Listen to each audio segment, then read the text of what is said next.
Assalamualaikum warahmatullahi wabarakatuh. Jumpa lagi di channelnya Mariono Masno Jasa Bangunan.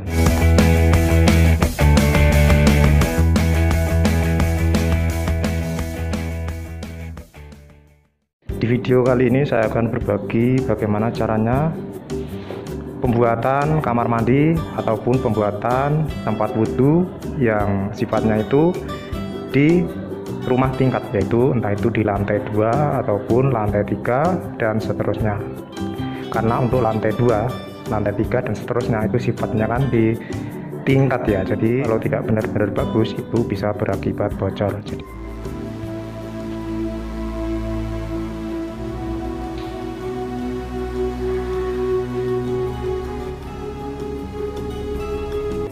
Di video ini saya sedang membuat tempat wudhu ya yang berada di lantai 2, dan ini tempat wudhu yang berada di lantai 2, dan pembuatan ini tambahan ya, tadinya ini bukan tempat wudhu, jadi sekarang mau dibikin tempat wudhu. Karena lantai daknya itu kan kita tidak tahu ya bagus atau tidak, maka kita harus memikirkan untuk jangka panjangnya, yaitu agar tidak terjadi kebocoran. Maksudnya kita itu tidak tahu ya dulunya cornya daknya itu bagus atau tidak, makanya kita harus mempersiapkan dulu agar tidak terjadi kebocoran. Jadi ini lantainya buat tempat wudhu ya, jadi biar tidak terjadi kebocoran kita bobokin dulu di pinggirnya ini, kita bobokin ini, kita buang dulu aciannya ya, sama plesterannya kita klotok. Untuk lebarnya itu dari sini sampai sini saya memakai 50 cm, jadi nanti bersih di dalamnya itu 40 cm. Jadi setelah dikelotokin kayak gini ya, sama keramiknya juga dikelotok. Nah ini kan tadinya keramik ini, makanya dikelotok. Setelah dikelotok dikasih anti bocor ya, anti bocor dulu yang bagus. Nah ini anti bocornya ini yang harus benar-benar diperhatikan ya, harus bagus. Karena kalau tidak bagus nanti sudah jadi, sudah bagus, sudah keramik, sudah finish, tinggal pakai akhirnya bocor. Nah itu sangat disayangkan sekali ya, kita sudah capek-capek sudah membikinnya sedemikian rupa berhari-hari tapi akhirnya bocor, itu namanya gagal, pekerjaan yang gagal seperti itu. Makanya kita harus mempersiapkan caranya itu ya, kita klotokin dulu di bawahnya, klotokin dulu aciannya atau keramiknya ya, kita buang, kita kupas. Setelah itu kita bersihkan sebersih mungkin, lalu kita anti bocor, kita anti bocor, anti bocornya yang bagus. Setelah itu biarkan mengering.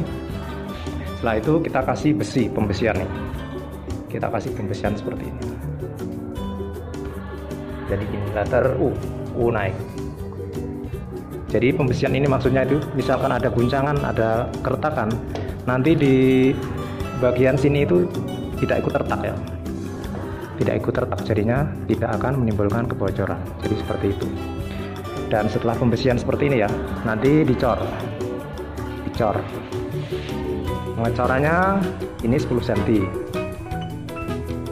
lantainya 10 cm, lalu dibikin tanggul 20 cm. Jadi antara bawah sama naiknya itu naiknya 10 cm ya. Jadi cornya itu nanti bentuknya begini. Nah, gitu. C, kayak C ke atas atau letter U. Jadi yang terpenting itu yang di bagian sini, saat air itu ya ke bawah. Jadi dari sini itu paling nggak harus naiknya 10 cm, itu yang paling diperhatikan.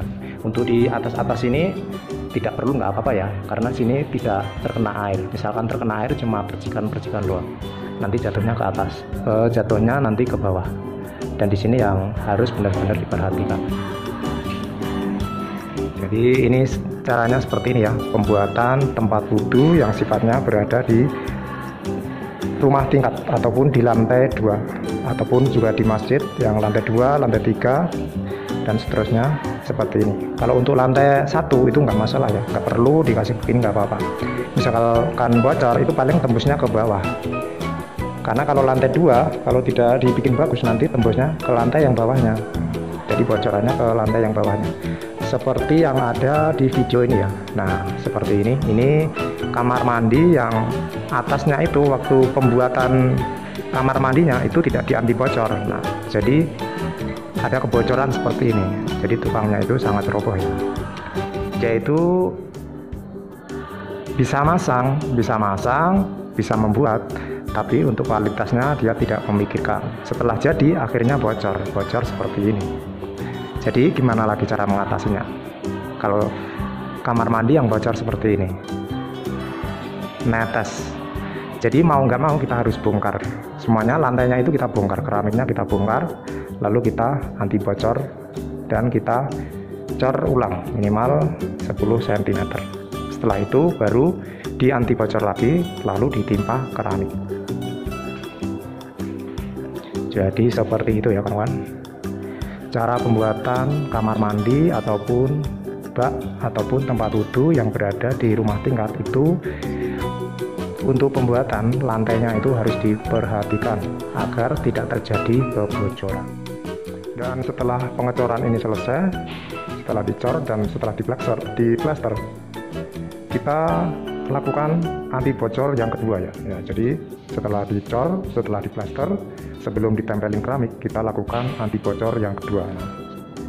Sebelum ditempel keramik, kita lakukan anti bocor lagi yang kedua. Setelah itu kita tempel keramik. Jadi biar benar-benar aman ya. Jadi anti bocornya itu kita punya dua, jadi ganda. Misalkan yang atasnya itu nanti ada kebocoran, masih ditahan sama yang bawahnya. Jadi seperti itu. Semoga bisa memberikan manfaat. Jangan lupa subscribe untuk perkembangan dan kemajuan channel ini. Sampai jumpa lagi di video selanjutnya.